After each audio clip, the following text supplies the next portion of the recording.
الراشدين المهديين أما بعد فأعوذ بالله من الشيطان الرجيم بسم الله الرحمن الرحيم إن الله اشترى من المؤمنين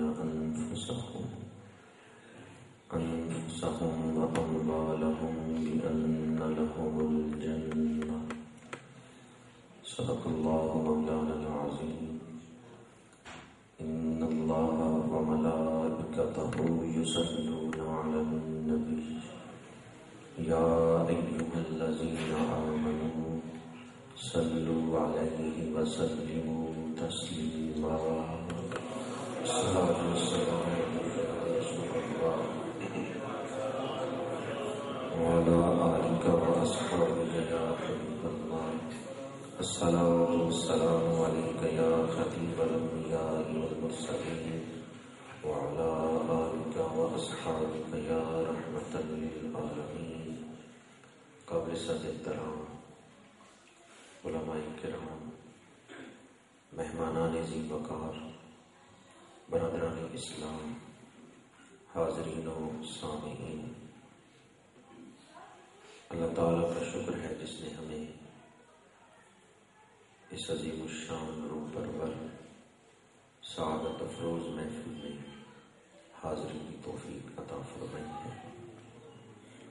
آج کا دن ایک سچے عاشق رسول کی شہادت کا دن گزرا ہے۔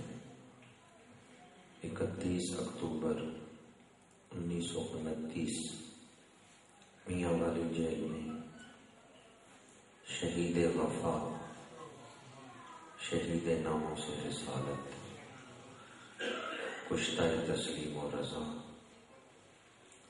حضرت غازی علم الدین شہید رحمت اللہ تعالی علیہ نے جامع شہادت نوش کیا۔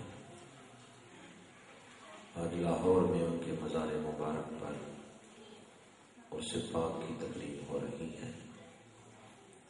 میں اور آپ بھی خوش نصیب ہیں جو ایک عاشق رسول کو ارمغان محبت پیش کرنے کے لیے جمع ہوئے ہیں۔ جن دوستوں نے آج اس محفل کا انتظام کیا ہے، دعا گو اللہ تعالی تمام منتظمین اور معاونین کو اجر عظیم عطا فرمائے۔ اللہ تعالیٰ نے انسانوں کی ہدایت کے لیے انبیاء کرام کو بھیجا اور سب سے آخر میں ہمارے آقا کریم صلی اللہ علیہ وآلہ وسلم ختم نبوت کا تاج پہن کر دنیا میں تشریف لائے۔ امام الانبیاء صلی اللہ علیہ وآلہ وسلم آخری نبی بن کر تشریف لائے۔ خیر و شر کی جنگ، کفر و ایمان کی جنگ ابتدائے تاریخ انسانی سے ہی جاری ہے۔ شر پھیلانے والوں کا سردار شیطان روح بدل بدل کے انسانیت کو گمراہ کرنے کے لیے مصروف کار ہے۔ ہمارے آقا کریم صلی اللہ علیہ وآلہ وسلم پیکر رشد و ہدایت بن کر تشریف لائے۔ آپ کے وجود مبارک کی برکت سے اللہ کا دین پھیلنے لگا۔ کشاں کشاں، جوگ در جوگ لوگ اسلام میں داخل ہونے لگے۔ مشرکین نے تلوار کا سہارا لیا، لیکن بدر، احد، خندق ان سب میں وہ ناکام ہوئے۔ تو غزوہ احزاب، غزوہ خندق سے واپسی پر مشرکین نے ایک میٹنگ کی اور اس میں مشرکین نے کہا کہ آج کے بعد ہم مدینہ منورہ پر حملہ کرنے کے قابل نہیں رہ گئے۔ ہم 3 دفعہ اس شہر کو مٹانے کے لیے آئے اور تینوں دفعہ ناکام ہو کے گئے۔ آج کے بعد ہم اس لائق ہی نہیں رہ گئے، اس قابل ہی نہیں رہ گئے کہ لشکر کشی کر سکیں۔ تو مشرکین ایک دوسرے سے پھر پوچھتے ہیں کس طرح ہم اسلام کو ختم کریں گے، جبکہ اب ہم لشکر کشی کے قابل تو نہیں رہ گئے۔ تاریخ اٹھا کے دیکھ لیں، غزوہ خندق کے بعد وہ فوج لے کے مدینہ منورہ کی طرف نہیں آئے۔ تو مشرکین مکہ میں سے ایک شخص نے مشورہ دیا، اس نے کہا اب تم اپنی تلوار پیغمبر اسلام کے وجود تک نہیں پہنچا سکتے تو اپنی زبانوں کو تلوار بنا لو، پراپیگنڈے کی جنگ شروع کر دو، بہتان ترازی الزام تراشی سے کام لو، وجود کا قتل نہیں کر سکے شخصیت کا قتل کرو۔ ایک ہوتا ہے وجود کا قتل، کسی انسان کے جسم کو قتل کرنا، ایک ہے شخصیت کا قتل، اس کے کردار کو قتل کرنا، اس کی شخصیت کو قتل کرنا۔ تو شخصیت کا جو قتل ہے یہ زبان کے ذریعے ہوتا ہے کہ پراپیگنڈا کرو، جھوٹے الزام لگاؤ۔ لہذا غزوہ خندق کے بعد مشرکین نے اپنی زبانوں کو تلوار بنا لیا۔ اللہ تعالیٰ اپنے محبوب کی خود حفاظت کرنے والا ہے۔ مشرکین ناکام ہوئے اور اسلام بڑی تیزی سے نہ صرف خطہ حجاز پہ غالب آ گیا بلکہ دنیا بھر میں اسلام بڑی تیزی سے پھیل رہا ہے۔ عراق، ایران، شام، فلسطین، مصر، افغانستان، ازبکستان، تاجکستان، بخارا اور سمرقند، افریقہ، کہاں کہاں اسلامی حکومتیں قائم ہوئیں۔ تیونس، طرابلس، مراکش، ہندوستان، یہ سب اسلامی حکومت میں شامل رہے ہیں۔ آج بھی اسلام دنیا میں بڑی تیزی سے پھیل رہا ہے۔ ہندو مذہب ہندوستان سے باہر نہیں نکل سکا، حالانکہ ہندو مذہب سب سے پرانا ہے، لیکن یہ ہندوستان سے باہر نہیں نکل سکا۔ دنیا میں اس وقت عیسائیوں کی تعداد بڑی ہے، سب سے زیادہ اس وقت دنیا میں عیسائیوں کی تعداد ہے، لیکن عیسائی سوچتے ہیں کہ ہم 2000 سالوں میں اتنے نہیں پھیل سکے جتنے مسلمان 1400 سالوں میں پھیل گئے۔ یہودی تعداد کے اعتبار سے دنیا میں تھوڑے ہیں اور گھٹ رہے ہیں۔ تو آج بھی یہ بڑے بڑے لادین، یہ بے دین مذاہب کے پیروکار، ہندو مت یا عیسائی اور یہودی، جو کہ اپنے دین میں تحریف کر چکے ہیں، انبیاء کے پیغام کو چھوڑ چکے ہیں، وہ اسلام کی سر توڑ مخالفت کر رہے ہیں اور کوشش کر رہے ہیں کہ کسی طرح اسلام کی اشاعت کو روکا جائے۔ اس کے لیے انہوں نے طریقہ وہی اختیار کیا جو غزوہ خندق سے واپسی پر مشرکین نے مشورہ کیا تھا۔ اس دور میں دشمنان دین کو شیطان نے جو مشورہ دیا تھا کہ یہ کام کرو، آج بھی شیطان نے اپنے پیروکاروں کو وہی مشورہ دیا ہے، جس کی نشاندہی علامہ اقبال نے اپنے دور میں کی کہ ابلیسی طاقتیں یہ سوچتی ہیں وہ فاقہ کش جو موت سے ڈرتا نہیں ذرا، روح محمد اس کے بدن سے نکال دو۔ حضور کی محبت جان ایمان ہے، حضور کی محبت ہو مسلمان غریبی میں بھی امیر ہے، حضور کی محبت ہو مسلمان تنگ دستی میں بھی خسرو سے بہتر اور افضل ہے، اور اگر حضور کی محبت نہیں تو مسلمان خالی بے روح بے جان ڈھانچہ ہے، لاش ہے، اس میں جان نہیں۔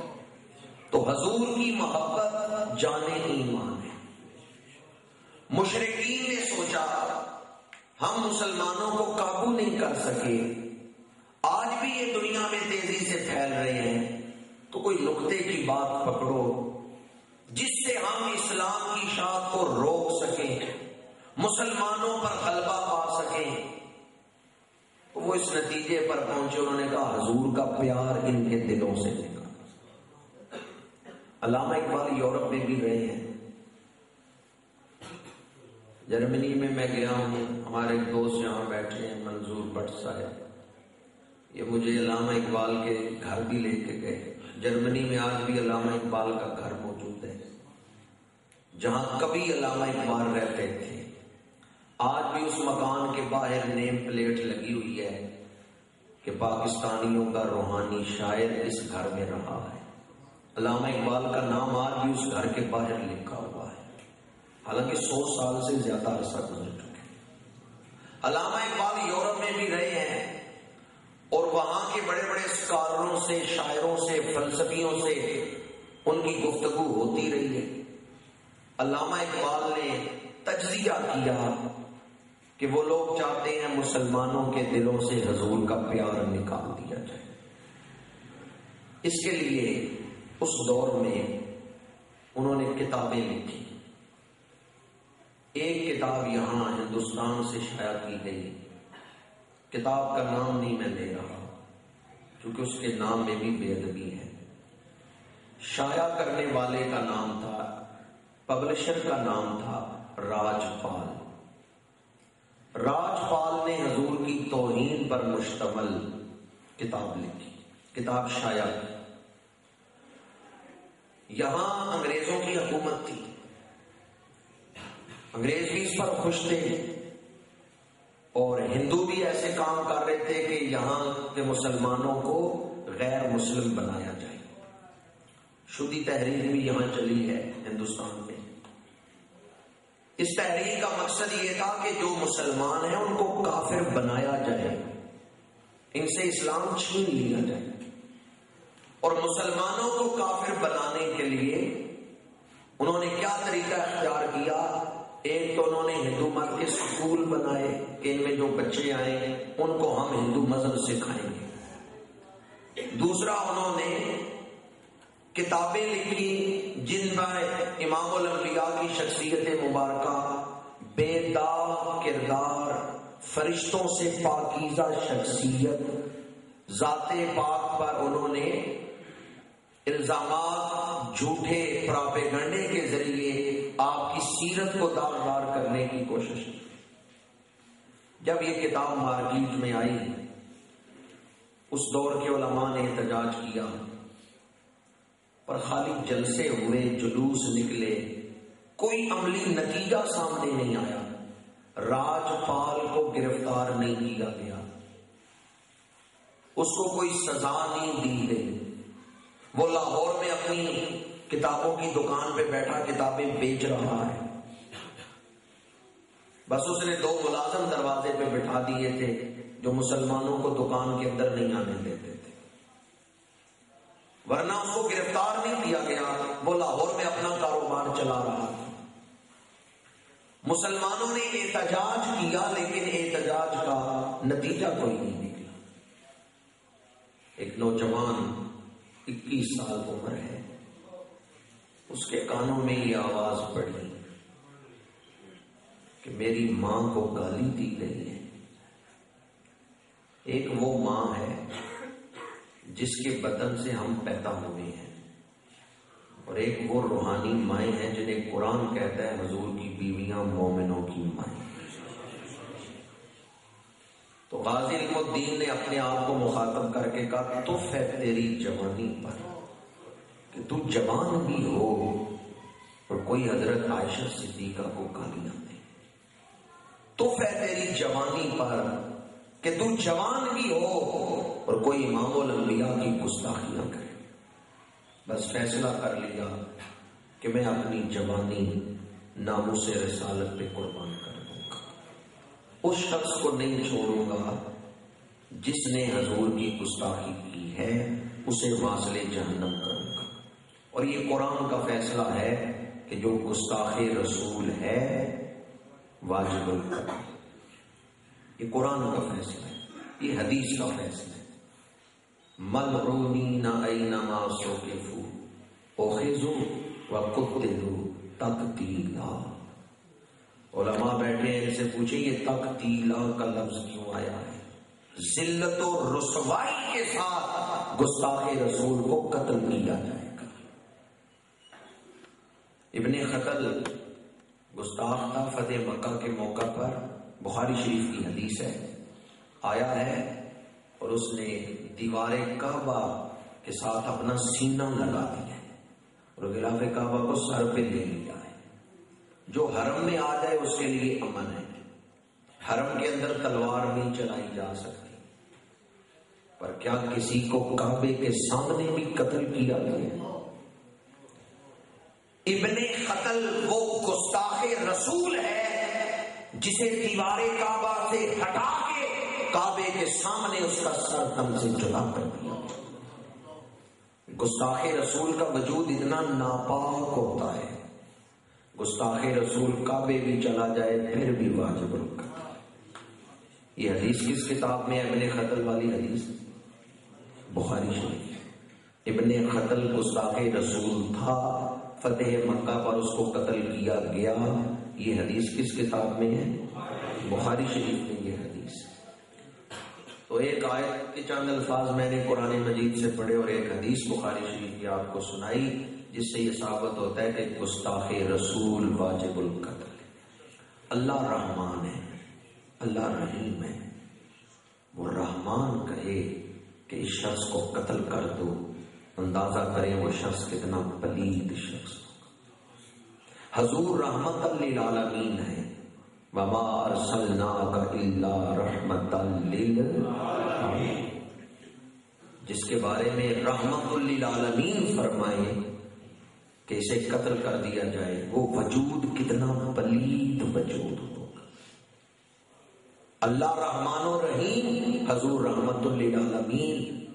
لیکن گستاخ رسول انسانوں کا اتنا بڑا دشمن ہے، اتنا بڑا دشمن ہے وہ، جو لوگوں سے ایمان چھیننا چاہتا ہے، جنت چھیننا چاہتا ہے، ہدایت چھیننا چاہتا ہے. حضور کے بعد تو اب کسی نے نبی بن کے آنا ہی نہیں.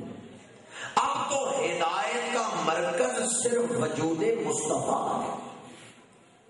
نظریے کے قتل سے کہیں بہتر ہے افراد کا قتل. جو ہدایت کا قاتل ہو، جو لوگوں کو، انسانوں کو ہدایت سے دور کر رہا ہو، بہتر یہ ہے کہ اس شخص کو ہی قتل کیا جائے. اس لیے گستاخ رسول واجب القتل ہے. غازی الدین شہید نے فیصلہ کیا کہ میں اس گستاخ کو کیفر کردار تک پہنچاؤں گا. لیکن خطرہ تھا، اندیشہ تھا، میں جب اسے قتل کروں گا گرفتار ہو جاؤں گا، پھر مجھے پھانسی دے دی جائے گی. پر عاشق یہ کب سوچتے ہیں کہ محبوب سے وفا کروں گا تو میرا نقصان کیا ہوگا؟ عاشقوں کو ایک ہی چیز نظر آتی ہے کہ محبوب سے وفا کروں گا تو اس میں میرا نفع ہی نفع ہے. برتر از اندیشہ سود و زیاں ہے زندگی، ہے کبھی جاں اور کبھی تسلیم جاں ہے زندگی. یہ جو نفع نقصان سوچتے رہتے ہیں، یہ عقل کے پجاری جو صرف نفع نقصان سوچتے ہیں. اس طرح کروں گا یہ نقصان ہو جائے گا، اس طرح کروں گا یہ نقصان ہو جائے گا. یہ لوگ وہ ہیں جو سود و زیاں، نفع نقصان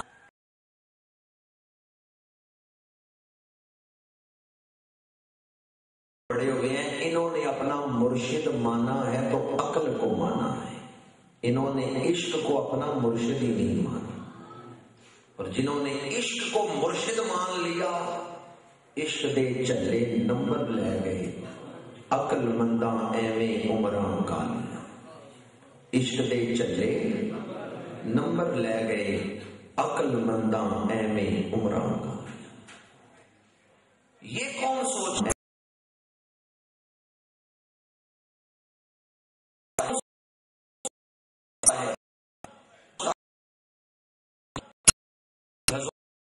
وفا کروں گا تو تو پھر میری جان چلی جائے گی تو اس میں نقصان ہے. یہاں تو عاشقوں کو وفا میں وہ مقام نظر آتا ہے کہ جان دینے میں نقصان نہیں، نفع ہی نفع نظر آتا ہے. اس کے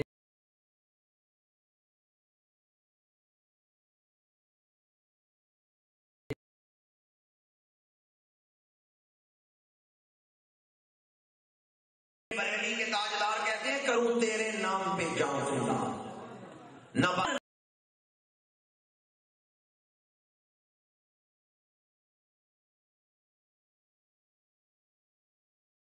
ایک جان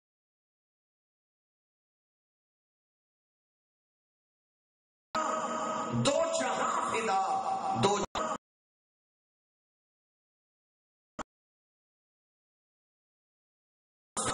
نہیں کیا کر دو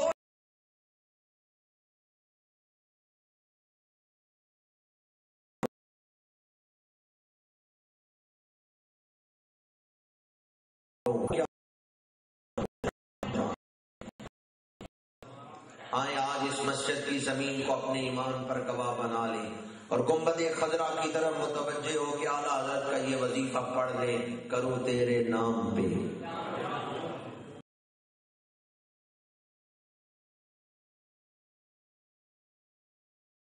سارے نہیں بولے. ہمارے انتہائی عزیز القدر حضرت مولانا صاحبزادہ مظہر الحق صاحب بڑی خوبصورت بات کر رہے تھے کہ ایک عاشق کا تذکرہ ہے اور آپ اتنے آہستہ، ایک مجاہد عاشق کا تذکرہ ہے اور آپ نعرہ تکبیر اتنے آہستہ لگا رہے ہیں. تو آپ ذرا محبت سے بولیں، پتا چلے ایک مجاہد عاشق کا ذکر سننے والے بھی مجاہد عاشق بیٹھے ہوئے. کروں تیرے نام پہ تو وڑیا عشق بازار بھی نہیں تے چڑھیا اتے دار بھی نہیں، ایڈا سستا سودا پیار بھی، ایڈا سوکھا لبدا یار بھی. توحید متاعیس کے بردار فروشن، گل نے اس کے در پوچھا و بازار فروشن. غلامی رسول میں موت بھی، غلامی رسول میں موت بھی. ہمارے آقا کریم نے فرمایا لا یؤمن احدکم حتی اکون احب الیہ من نفسہ، جب تک کوئی اپنی جان سے بڑھ کے میرے ساتھ پیار نہ کرے اس کا ایمان ہی کامل نہیں ہوگا. ایمان کامل ہوگا تو اس وقت جب اپنی جان سے بڑھ کے اللہ کے رسول سے پیار ہو. اگر کسی کو محبوب سے محبت ہو لیکن محبوب سے بڑھ کے اپنی جان کے ساتھ محبت ہو تو محبت ابھی کامل نہیں. غلامی رسول میں موت بھی،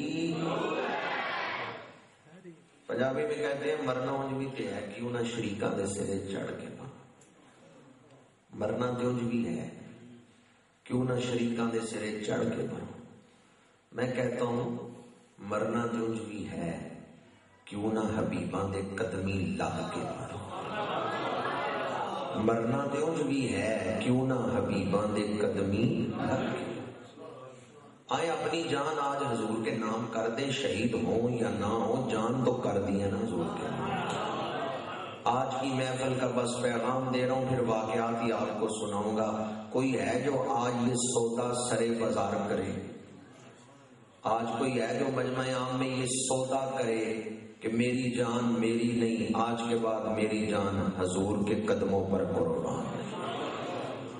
فتاوی رضویہ میں اعلیٰ حضرت نے لکھا اپنے آپ کو حضور کی ملک میں دو، پھر تمہیں ایمان کی لذت حاصل ہو جائے. غلام مصطفیٰ بن کر میں بک جاؤں مدینے میں، محمد نام پر سودا.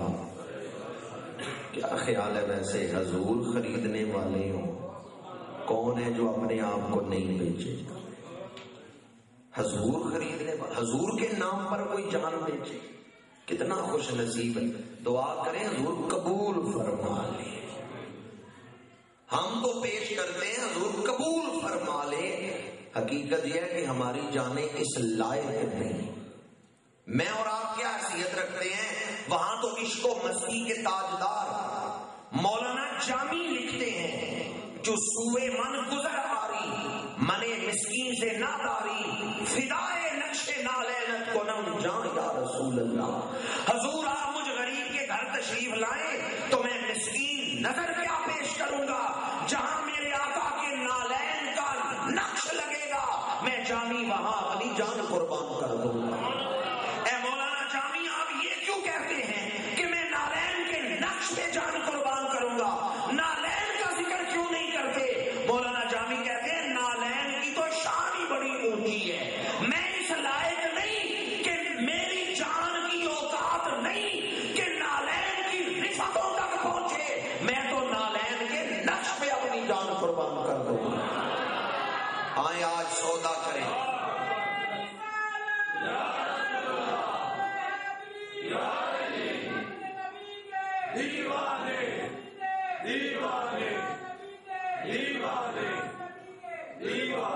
غلامی رسول میں موت بھی،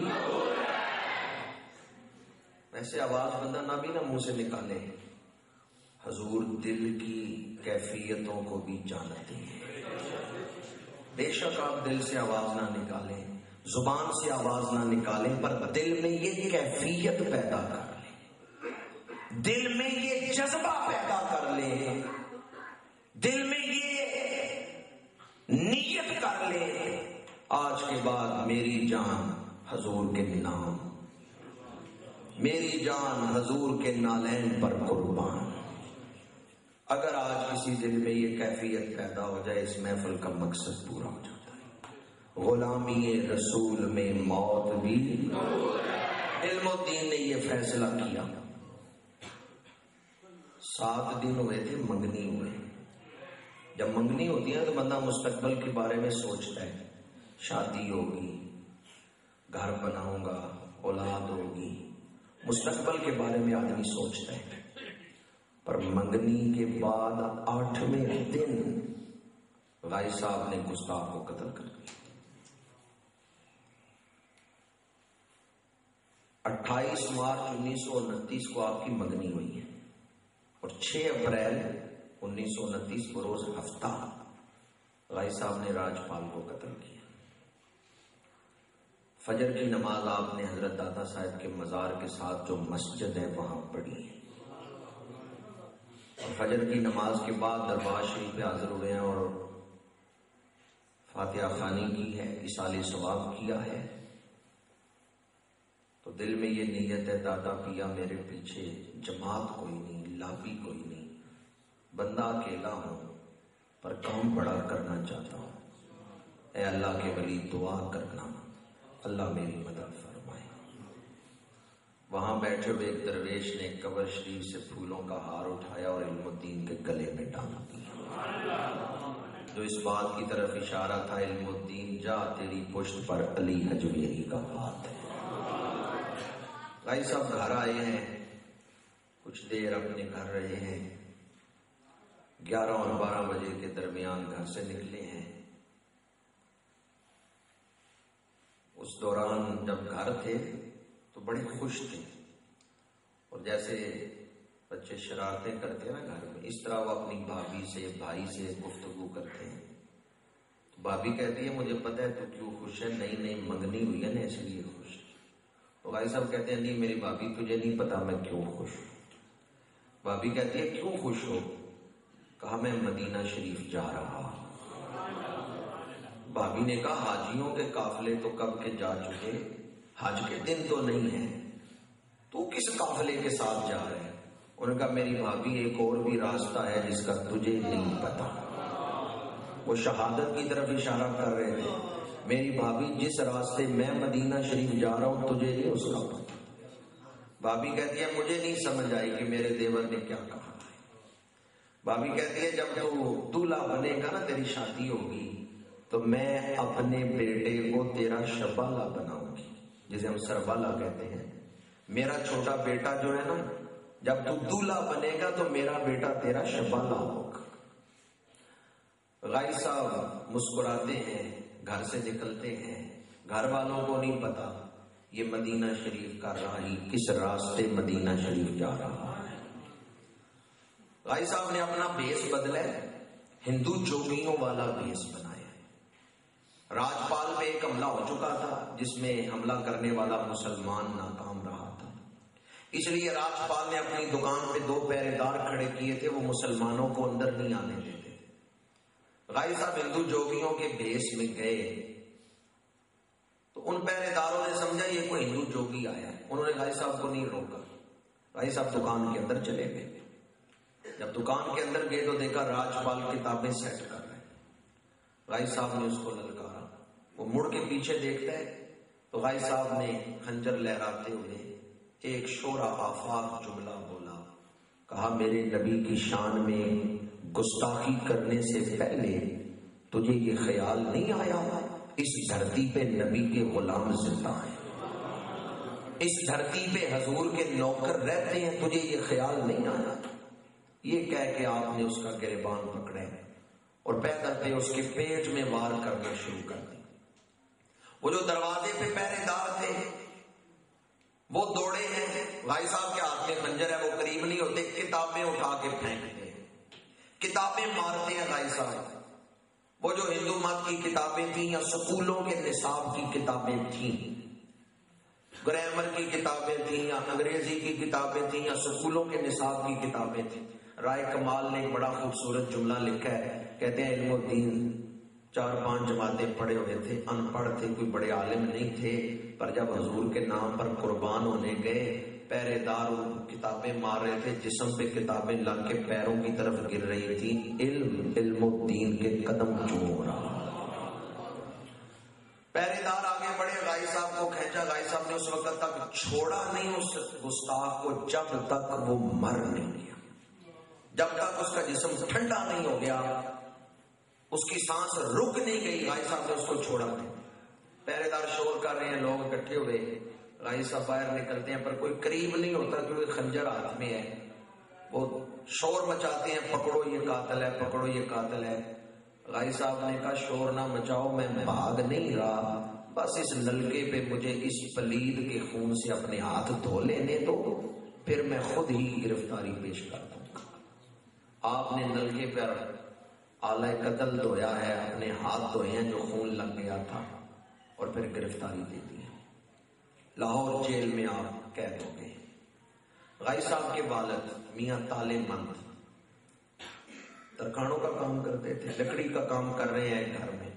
لاہور گورنمنٹ کالج کے پرنسپل گزرے ہیں، انہوں نے اپنی سوانح عمری میں لکھا ہے کہ ہمارے گھر غازی علم الدین کے والد میاں تالے مند لکڑی کا کام کر رہے تھے، تو میں دوڑا دوڑا گھر گیا اور جا کے اپنے والد کو بتایا کہ جس شخص کو آپ نے گھر مزدوری پہ لگایا ہوا ہے نا، اس کے بیٹے نے ایک قتل کر دیا، تو اب پولیس اس کو بھی پکڑے گی۔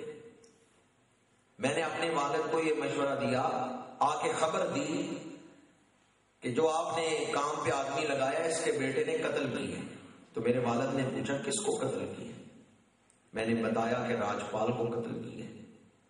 تو میرا والد بستر پہ لیٹا ہوا تھا، اٹھ کے بیٹھا، دستار سر پہ رکھی اور تیز تیز چلتے ہوئے آیا اور آ کے لکڑی کا کام کرتے ہوئے میاں تالے من سے کہا، تیرے پتر نے 7 نسلاں تار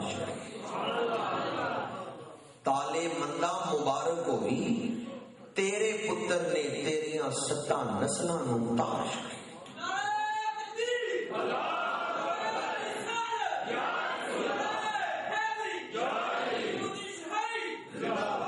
تو میاں تالے مند باپ کو سمجھے نہیں، کام چھوڑ کے کہنے لگے میرے بیٹے نے کیا کیا ہے؟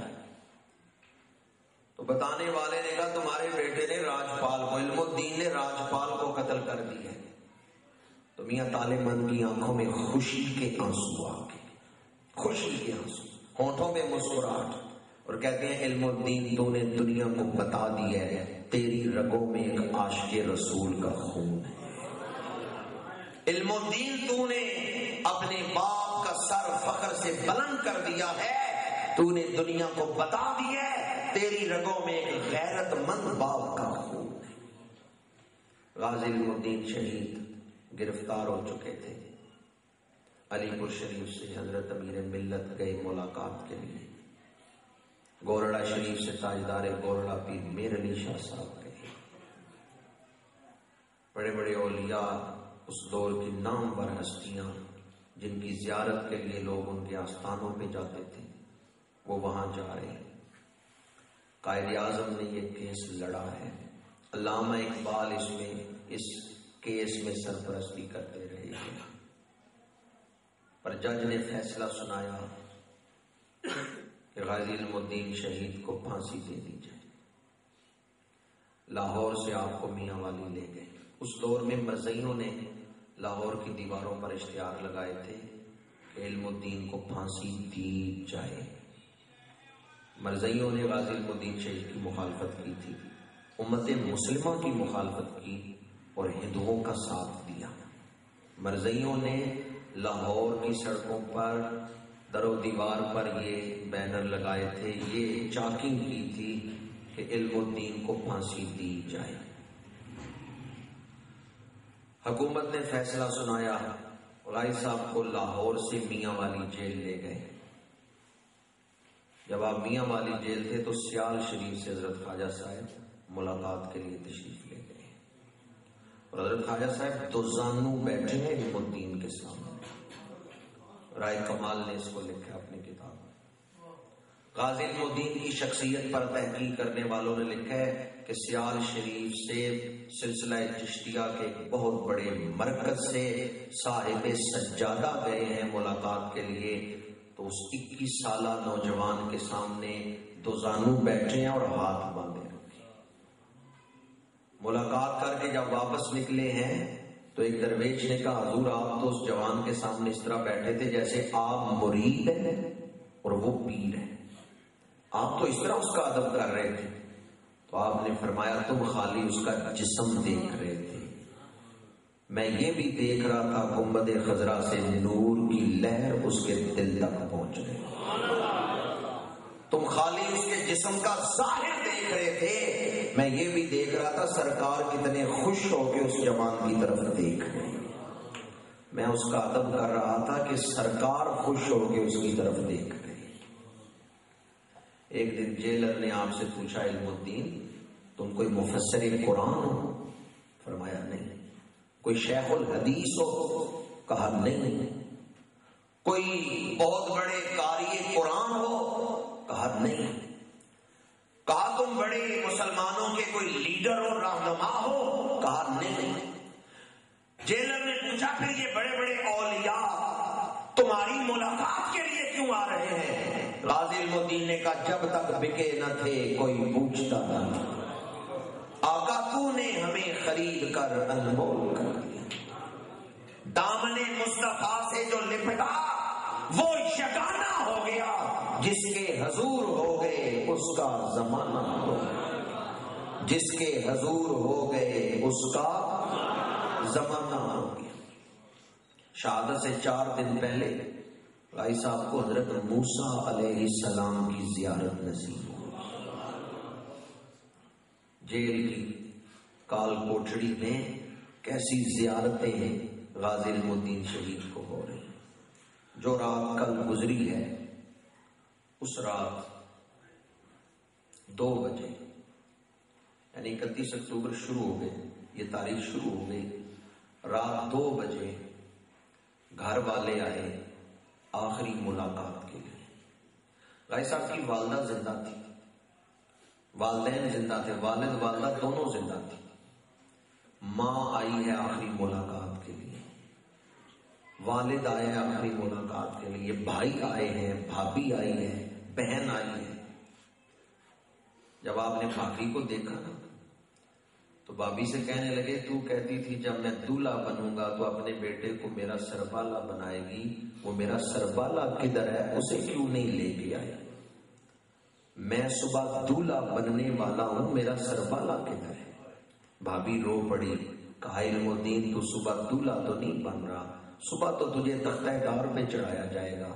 غازی صاحب نے کہا، میری بھابھی سنو، جیسی بارات میری نکلے گی نا ایسی تو کسی مقدر والے کی بارات بنتی ہے، آگے آگے میں ہوں گا، پیچھے پیچھے حضور کے مشتاق درود و سلام پڑھتے ہوئے آ رہے ہیں۔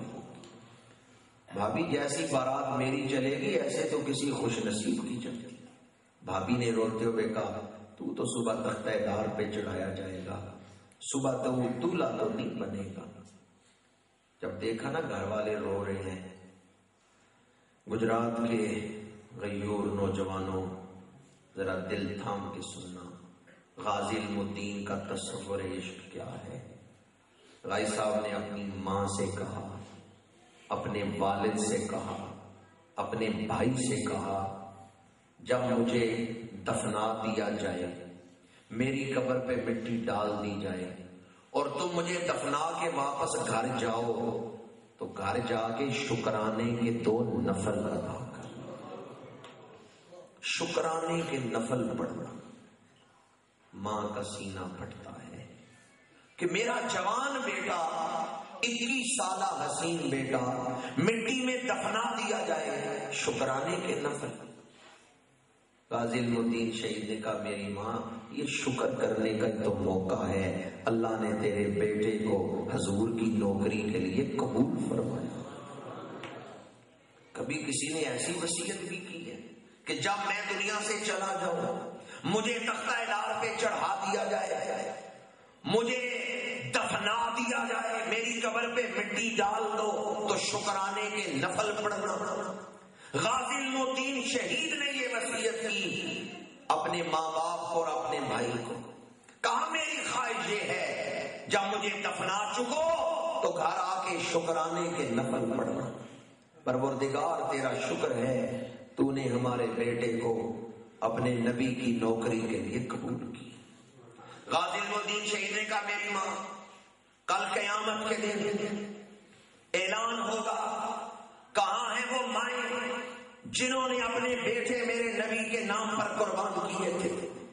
بڑی بڑی مائیں کھڑی ہو جائیں گی، سیدہ نساء العالمین حضرت سیدہ خاتون جنت عرض کرے گی مولا میں نے حسنین کریمین کو تیرے نبی کے نام پہ قربان کیا۔ ام البنین کہے گی میں نے عباس علمدار کو تیرے نبی کے نام پہ قربان کیا۔ بی بی زینب کہے گی میں نے اونو محمد کو دین اسلام کی خاطر قربان کیا۔ میرے اپنے بیٹوں کی قربانیوں کا ذکر کرے گی تو تو بھی کھڑی ہو جانا اور عرض کرنا مولا میں ایک ان پڑھ خاتون تھی پر میں نے بھی اپنا بیٹا تیرے نبی کی نوکری پہ قربان کیا۔ جب تجھے اس صف میں کھڑا کر دیا جائے جس کی سردار سیدہ نساء العالمین ہو تو میری ماں وہاں کھڑی ہو کے تو شکر کرے گی یا غم کرے گی؟ غازی علم الدین شہید نے قیامت کی منظر کشی کر کے اپنی ماں کو تسلی دی، میری ماں شکر کر، آج تیرا بیٹا شہید ہو رہا ہے۔ یہ گھر والوں سے آخری ملاقات تھی جس میں غازی صاحب نے صبر کی تلقین کی۔ پتہ نہیں غازی صاحب عشق کی کس کیفیت میں تھی، چونکہ کیفیتیں لفظوں میں بیان نہیں ہو سکتی۔ کوئی مسئلہ یا تاریخ لفظوں میں سنائی جا سکتی ہے، لیکن جو کیفیت ہے، دل کی کیفیت، حال جسے کہتے ہیں، وہ حال لفظوں میں بیان نہیں ہوتا۔ کال کا تعلق ہے کہ لفظوں کے ساتھ، اسے کال کہتے ہیں، لفظوں میں کوئی چیز بیان کرنا، لیکن دل میں کیفیت کیا تھی غازی صاحب کے، اسے کوئی بیان نہیں کر سکتا۔ پتہ نہیں کیا کیف ہونے آ رہا تھا، مدینہ منورہ سے سکون کی کیسی لہریں ان کے دل تک پہنچ رہی تھیں کہ غازی صاحب نے اپنے گھر والوں کو تسلی دی ہے۔ گھر والے ملاقات کر کے چلے گئے۔ 31 اکتوبر 1929 آپ نے فجر کی نماز ادا کی۔ قرآن مجید آپ نے کتنا پڑھا ہے، جیل میں جا کے، اس پر بھی سیال شریف والے بزرگوں کا واقعہ ہے کہ آپ جب تشریف لے گئے ہیں تو غازی صاحب سے پوچھتے ہیں کہ میرے لائق کوئی کام ہو تو بتائیں۔ غازی صاحب کہتے ہیں آپ مجھے سورہ ملک سنا دیں۔ آپ سورہ ملک پڑھتے ہیں تو اس میں آپ کو ایک متشابہ لگتا ہے، حالانکہ یہ تو بعض سلاسل کے وظائف میں ہے، بعض لوگ حافظ نہیں پھر بھی ان کو یاد ہے۔ غازی صاحب نے جہاں خواجہ صاحب کو متشابہ لگے انہوں نے آگے سے آیت پڑھی ہے۔ خواجہ صاحب نے وہ لقمہ لیا ہے اور پھر سورت کو مکمل کیا ہے۔ جب آپ واپس آ رہے تھے تو مریدین نے کہا حضور آپ تو بڑے پکے حافظ ہیں، یہ آج آپ کو متشابہ کیسے لگ گیا؟ خواجہ صاحب نے فرمایا یہ آج راز کی بات تھی، علم الدین جیل میں آنے سے پہلے ان پڑھ تھا، اب اس کے سینے میں علم نشرہ کا فیض پہنچ رہا ہے۔ یہ جو اس نے اگلی آیت پڑھ کے سنا دی ہے، یہ اظہار مقصود تھا کہ دنیا کو پتا چل جائے اب یہ اس طرح ان پڑھ نہیں رہا جیسے ان پڑھ تھا، اب حضور اس پر راضی ہیں، اب اسے حضور کے سینے سے علم مل رہا ہے۔ غازی علم الدین شہید کا وقت کیسے گزرتا تھا جیل میں؟ قرآن پڑھتے ہوئے، درود شریف پڑھتے ہوئے اور نمازیں پڑھتے ہوئے۔ فجر کی نماز سے فارغ ہوئے، جلاد آ گیا، ڈاکٹر آ گیا، ڈاکٹر نے میڈیکل چیک اپ کیا اور اس نے رپورٹ لکھی کہ میری ساری سروس میں یہ پہلا موقع ہے، میں یہ لکھ رہا ہوں پھانسی کے ملزم کا وزن جیل میں رہ کے گھٹا نہیں بلکہ بڑھ گیا ہے۔ عام طور پہ وہ لوگ جن کے لیے اعلان ہو کے انہیں پھانسی دی جائے گی ان کا وزن گھٹ جاتا ہے، اور غازی صاحب کا وزن جیل میں رہ کے گھٹا نہیں، وزن بڑھ گیا۔ اور ڈاکٹر نے لکھا اس کا سبب یہ ہے کہ یہ خوش رہے، اگر ان کے دل میں موت کا غم ہوتا تو وزن نہ بڑھتا۔ غازی صاحب کو خوشی کس بات کی تھی اسے کوئی لفظوں میں بیان نہیں کر سکتا۔ حضور کا کتنا کرم تھا ان پر، کیا کیفیت تھی، یہ حال کی بات ہے جسے حال سے ہی سمجھا جا سکتا۔ جلاد آیا، سپاہی آئے ہیں، غازی صاحب کو نکالا ہے اس کال کوٹڑی سے، لے کے جا رہے ہیں اس کمرے کی طرف جہاں تختہ دار پہ چڑھانا ہے۔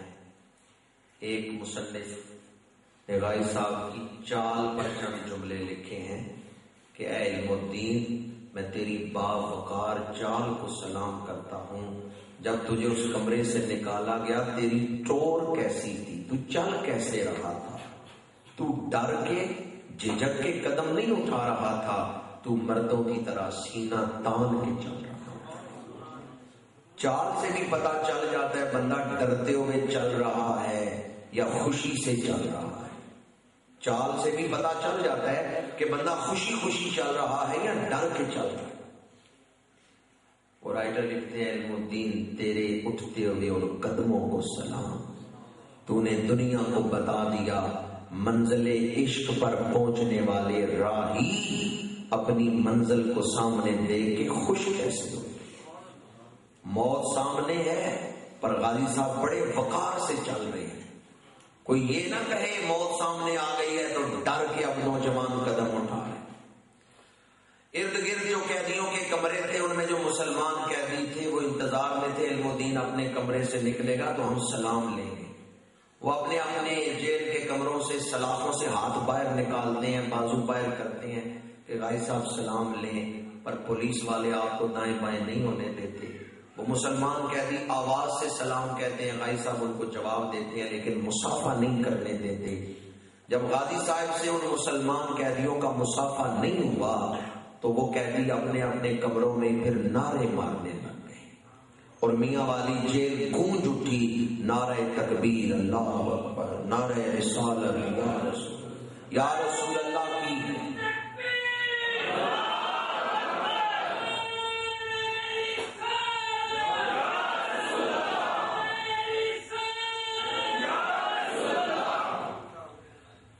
یہ جو نعرہ تکبیر و رسالت بلند ہوا اس وقت، اس میں بھی ایک بڑا راز تھا۔ علم الدین چل تو بڑے وقار سے رہے تھے، بڑی جرت سے بڑی غیرت سے چل رہے تھے، اللہ نے چاہا اس جوان کی چال میں بڑا وقار ہے تو دائیں بائیں پھر اللہ اور اس کے رسول کا ذکر ہونا چاہیے۔ جیل اللہ اکبر اور یا رسول اللہ کی صداؤں سے گونج رہی تھی، اس ذکر کے دوران غازی صاحب تختہ دار کی طرف جا رہے تھے۔ تختہ دار پہ پہنچے، جلاد نے دونوں ہاتھ پیچھے جوڑ کے باندھے، دونوں پیر جوڑ کے باندھے، متعدد دفعہ، کیونکہ شہادت کو بیان کر چکا ہوں اس لیے کئی باتوں کا احاطہ نہیں کر رہا۔ ہاتھ اور پیر جوڑ کے باندھے گئے تو آپ نے جلاد سے پوچھا کہ تو میرے ہاتھ اور پیر کیوں باندھ رہے ہیں؟ جلاد نے کہا اس لیے کہ جب تیرے منہ پہ کالا کپڑا ڈالوں گا اور گردن میں رسا ڈالوں گا، پیروں سے تختہ کھینچوں گا، تو لٹکے گا، تو اس وقت تڑپے گا، ہاتھ کھلے ہوں گے تو رسا کھینچے گا۔ میں نے ہاتھ اور پیر باندھ دیے تاکہ تو رسا نہ کھینچ سکے، تڑپ نہ سکے۔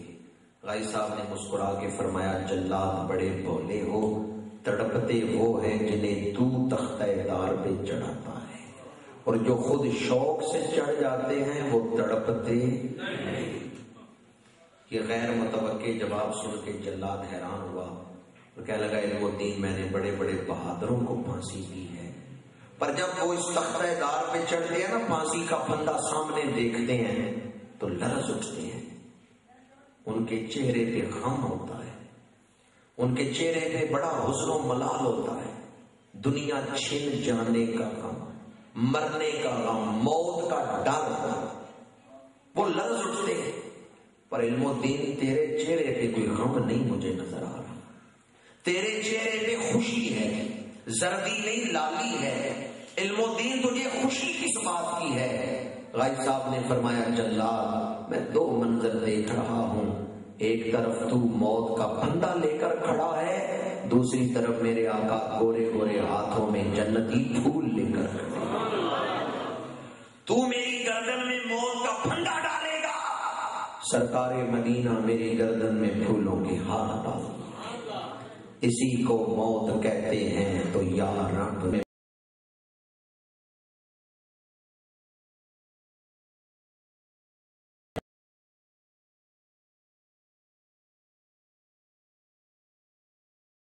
بار بار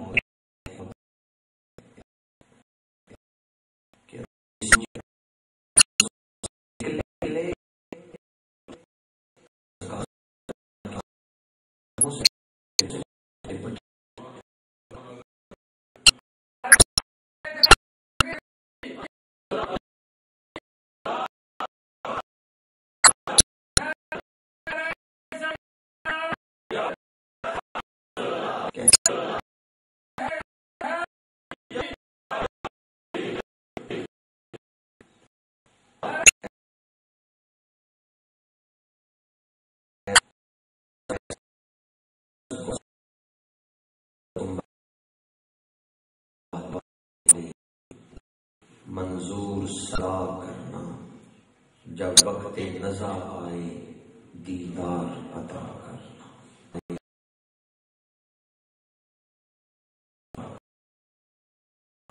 قاضی الدین شہید کے ہاتھ اور پیر باندھ دیے گئے، گلے میں رسا ڈال دیا گیا، پیروں سے تختہ کھینچا گیا۔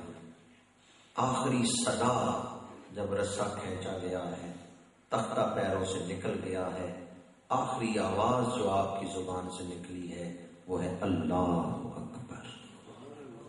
اللہ اکبر کی صدا تھی کہ عاشق کی روح جسم سے پرواز کر گئی۔ 31 اکتوبر صبح 7 بجے میاں والی جیل میں غائب صاحب کو تختہ دار کی طرف لایا گیا، اور باہر عیسیٰ خیل، موسیٰ خیل، قرب و جوار سے ہزاروں لوگ سڑکوں پہ بیٹھے ہوئے تھے اس انتظار میں کہ جب عاشق کا جنازہ نکلے گا ہم آخری دیدار کریں گے۔ حکومت نے سوچا، پروپیگنڈا کیا کہ اگر یہ میت مسلمانوں کو دی گئی تو کہیں لڑائی نہ ہو، حالات خراب نہ ہو۔ انہوں نے ڈی ایس پی کو حکم دیا کہ میت مسلمانوں کو نہیں دینی، لاوارثوں کے قبرستان میں اس جوان کو دفنا دو۔ 7 بجے تختہ دار پہ آپ کو لایا گیا، 8 بجے آپ کے جسد مبارک کو اتارا گیا، جب آپ محبوب کے قدموں میں پہنچ چکے تھے، جب روح اپنی منزل تک پہنچ چکی تھی۔ باہر مسلمانوں نے بڑا احتجاج کیا، لیکن اس پولیس افسر نے، اس ڈی ایس پی نے بڑی سختی کی، لاٹھی چارج کیا، مسلمانوں کو منتشر کر دیا، میت مسلمانوں کے سپرد نہیں کی اور لاوارثوں کے قبرستان میں غازی صاحب کو دفنا دیا گیا ہے۔ جس ڈی ایس پی نے یہ ظلم کیا تھا، چند دنوں بعد ہی اس کی بیوی پاگل ہو گئی تھی، اس کا بچہ ایک حادثے کا شکار ہو گیا تھا، اس کا گھر اجڑ گیا، اور جب یہ معاملات ہوئے تو وہ خود نیم پاگل ہو گیا تھا۔ مہینہ نہیں گزرا کہ اس ملازمت سے ہی برخاست ہو گیا۔ حدیث قدسی ہے، من عادی لی ولیا فقد آذنتہ بالحرب۔ اللہ تعالیٰ فرماتا ہے جس نے میرے ولی سے دشمنی کی میں رب اسے اعلان جنگ کرتا ہوں۔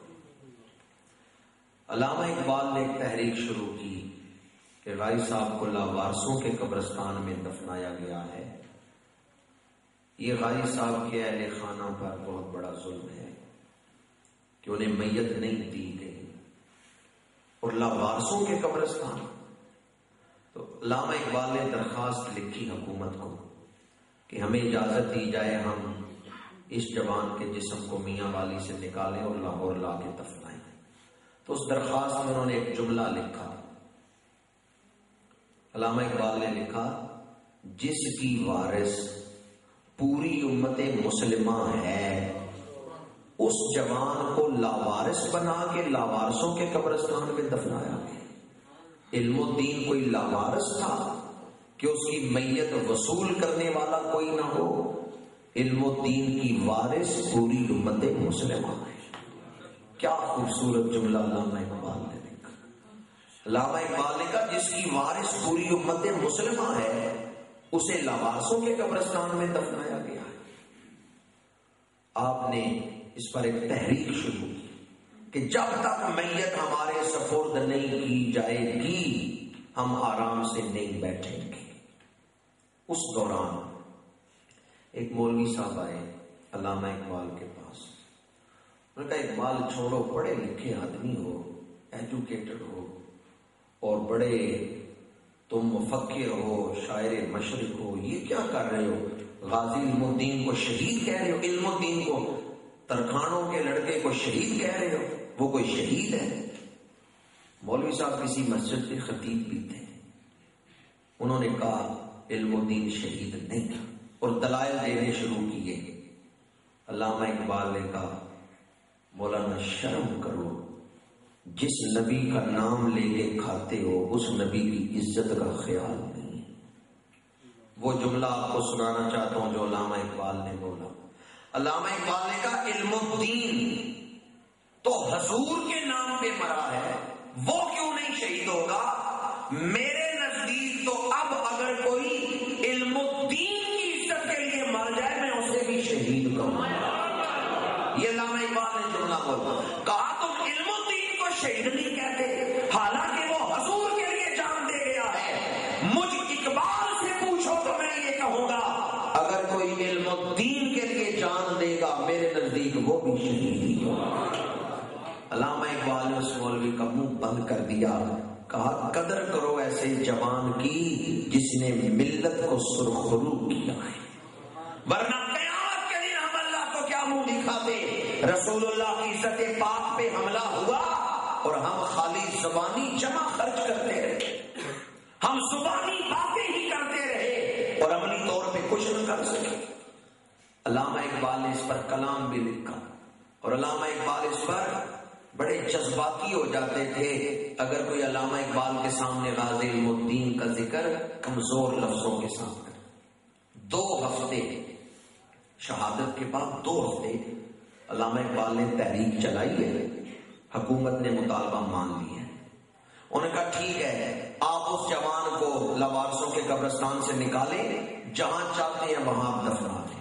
کمیٹی بنا دی، اس کمیٹی کا سربراہ علامہ اقبال کو بنایا گیا۔ علامہ اقبال میاں والی گئے، قبرستان وہ جو لاوارثوں کا قبرستان تھا حکومت کی زیر انتظام وہاں گئے۔ اس کمیٹی کے لوگ آ گئے بیلچے لے کر، کسیاں لے کر، کسی سمجھتے ہیں کئی کسیاں اور بیلچے لے کر لوگ آ گئے کہ قبر کھودنی ہے اور غازی صاحب کے جسم کو نکالنے ہیں۔ علامہ اقبال نے دیکھا نا لوگ کسیاں اور بیلچے لے کے آئے ہیں تو علامہ اقبال کی آنکھوں میں آنسو آ گئے۔ اور علامہ اقبال نے کہا جس زمین کے اندر ایک عاشق لیٹا ہوا ہے تم اس پر بیلچے چلاؤ گے، تم اس پر کڑیاں چلاؤ گے، رکھ دو یہ سارے آلات۔ لوگوں نے کہا اگر ہم یہ کسیاں اور بیلچے رکھ دیں تو قبر کھولیں گے کیسے، مٹی کیسے اٹھائیں گے؟ علامہ اقبال نے کہا یہ ساری مٹی ہم اپنے ہاتھوں سے نکالیں گے۔ نبی کا عاشق اندر لیٹا ہوا ہے اور تم اوپر کڑیاں اور بیلچے چلاؤ گے، ساری مٹی پھر ہاتھوں سے نکالیں گے۔ مٹی نکال کے لحد تک پہنچ گئے، اب لحد کا پتھر ہٹانا تھا تو ساری کمیٹی کے لوگ رکے، انہوں نے کہا اقبال آپ یہ پتھر ہٹائیں۔ علامہ اقبال آگے بڑھے، لحد کا پہلا پتھر ہٹایا، اقبال کہتے ہیں خوشبوؤں کے حلے آنے کتنے دنوں بعد قبر کھولی؟ بعد مورخین نے لکھا 13 دن، بعد نے کہا 2 ہفتے، وہی 14 دن بن گئے۔ 13-14 دن بعد قبر کھولی جا رہی ہے، لحد سے پتھر ہٹایا ہے۔ علامہ اقبال نے ایک کھیس ڈال دیا گیا تھا بھائی صاحب کے اوپر، چہرے سے وہ کھیس ہٹایا ہے۔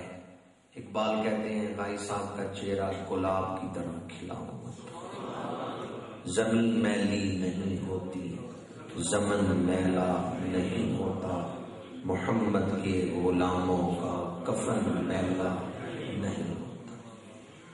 بھائی صاحب کو میاں والی سے لاہور لائے، یہاں 2 دفعہ آپ کی نماز جنازہ ادا کی گئی۔ پہلی دفعہ حضرت پیر سید شمس الدین بخاری رحمۃ اللہ تعالی علیہ انہوں نے نماز جنازہ پڑھائی، پھر حضرت مولانا عبدالغفور الوری رحمۃ اللہ تعالی علیہ انہوں نے نماز جنازہ پڑھائی، اور نماز جنازہ پڑھا کے جب لوگ دوڑے میت اٹھانے کے لیے تو علامہ اقبال بھی دوڑے اور گر پڑے، تو ایک ساتھی نے اٹھایا اور کہا اقبال دیکھے لاکھوں لوگ ہیں، آپ کیوں اس کوشش میں ہیں کہ میں میت کو اٹھاؤں؟ اگر گر گئے تو لوگ آپ کے اوپر سے گزرنا شروع ہو جائیں گے، کہیں علم و دین کے ساتھ ساتھ آج اقبال کی میت بھی نہ یہاں سے اٹھ جائے۔ تو علامہ اقبال نے روتے ہوئے کہا کاش میں اس مقام پہ ہوتا کہ آج اس چارپائی پہ میری میت ہوتی۔ میں علم و دین تو نہیں بن سکا پر مجھے علم و دین کی راہوں میں مرنے کا۔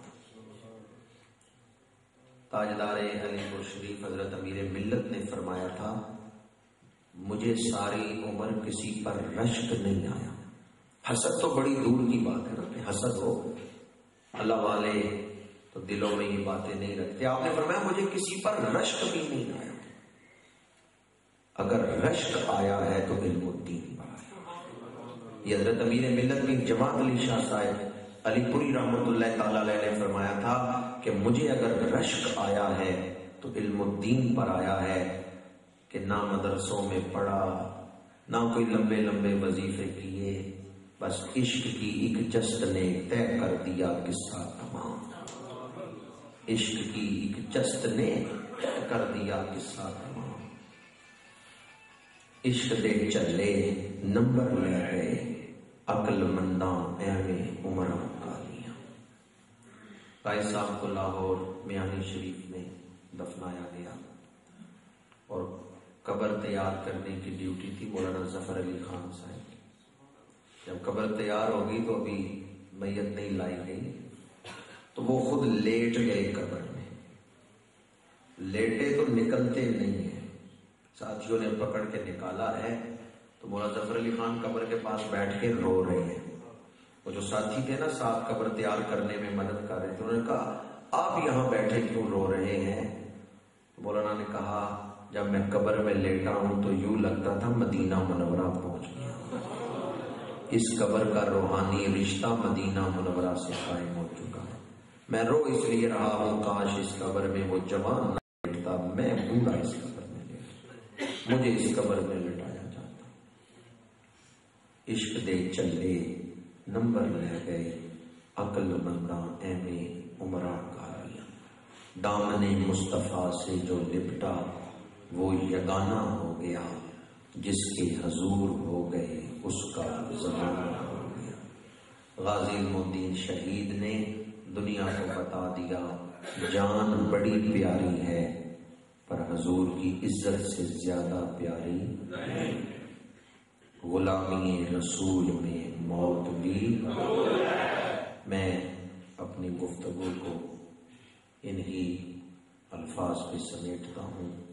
آج ہم سب محفل کے اختتام پر حضرت غازی المدین شہید رحمۃ اللہ علیہ کی بارگاہ میں اجتماعی طور پر ایصال ثواب کا تحفہ بھیجیں گے، تو میں آپ کی خدمت میں عرض کروں گا کہ صلاۃ و سلام کے بعد آپ سب جو کچھ پڑھا ہوا ہو وہ مل کریں تاکہ زیادہ سے زیادہ ثواب کا تحفہ ہم آپ کی بارگاہ میں پیش کر سکیں۔ یہی نسبت ہے محبت کی اور غلامی کی جو قیامت کے دن کام آنے والی ہے۔ ہمیں غازی المدین سے کیوں محبت ہے؟ اس لیے کہ وہ جوان حضور کا سچا عاشق، گلاں نال تے ہر کوئی لائی پھر دے پر لا کے توڑنے پانیاں اوکھیاں نے۔ کوئی ملاوٹ والا سونا ہوتا ہے، کوئی 24 کیرٹ کا ہوتا ہے جی، کوئی 22 کیرٹ کا ہوتا ہے، تو کوئی ویسے ملاوٹ والا ہوتا ہے۔ آج کل لوگ بھی اسی طرح ہیں، 24 کیرٹ کا کوئی کوئی ہوتا ہے۔ تو غازی المدین شہید جو ہیں وہ 20 یا 22 کیرٹ کے نہیں بلکہ اللہ تعالیٰ ہمیں عشق کامل نصیب فرمائے۔ کی محمد سے وفا تو نے تو ہم تیرے ہیں، یہ جہاں چیز ہے کیا لوح و قلم تیرے ہیں، وما علینا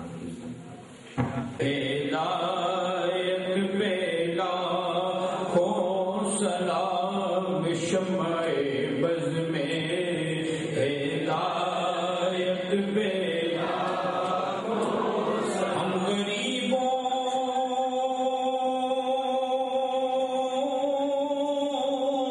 کے آقا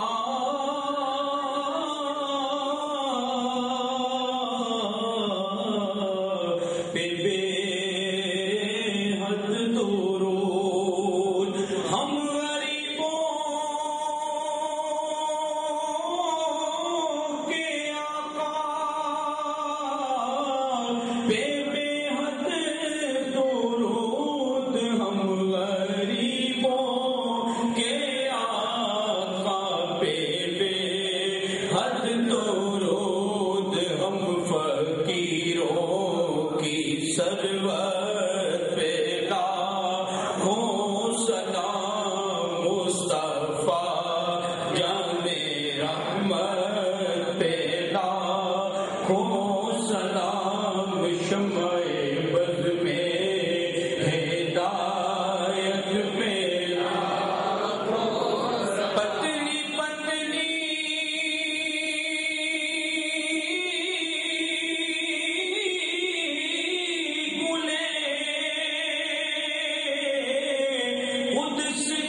دفعہ سورہ فاتحہ 3 دفعہ کل شریف اول و آخر درود شریف پڑھتے ہیں.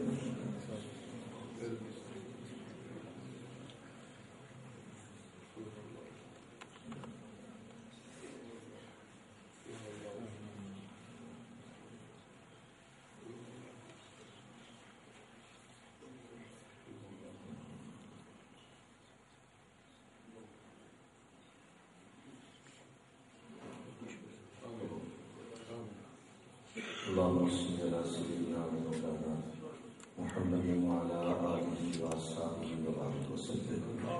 الہ العالمین، جو خدمات شریفات میں نے پڑھے جو میرے ملک ہوئے، ایک ایک لفظ ایک ایک حرف کو اپنی بارگاہ میں قبول و منظور فرما اور اپنی جناب سے اعلیٰ اجر و ثواب عطا فرما. الہی خدمات شریفہ کا ثواب دانائے سبل ختم الرسل مولا کل خواجہ عز و سما امام الانبیاء صلی اللہ علیہ وآلہ وسلم کی بارگاہ عالیہ میں ہدیۃً تحفۃً پیش کرتے ہیں، قبول و منظور فرما. الہی خدمات شریفہ کا ثواب تمام انبیاء کرام، حضور کے والدین کریمین، ازواج مطہرات، امہات المومنین، اہل بیت رسول، خلفاء راشدین، صحابہ کرام، صحابیات، تمام شہدائے اسلام اور شہدائے کربلا کو اثار ثواب کرتے ہیں، قبول و منظور فرما. سلسلہ علیہ، نقشبندیہ، مجددیہ، چشتیہ، سہروردیہ، قادریہ، اویسیہ، تمام سلاسل عالیہ کے بزرگوں کو اثار ثواب کرتے ہیں، قبول و منظور فرما. بالخصوص ان خدمات شریفہ کا ثواب شہید وفا، شہید ناموس رسالت، غازی المدین شہید کی روح مبارک کو اثار ثواب کرتے ہیں، قبول فرما. الہی حضرت غازی صاحب کے درجات کو بلندی عطا فرما، ان کی قبر مبارک پہ اپنی کروڑ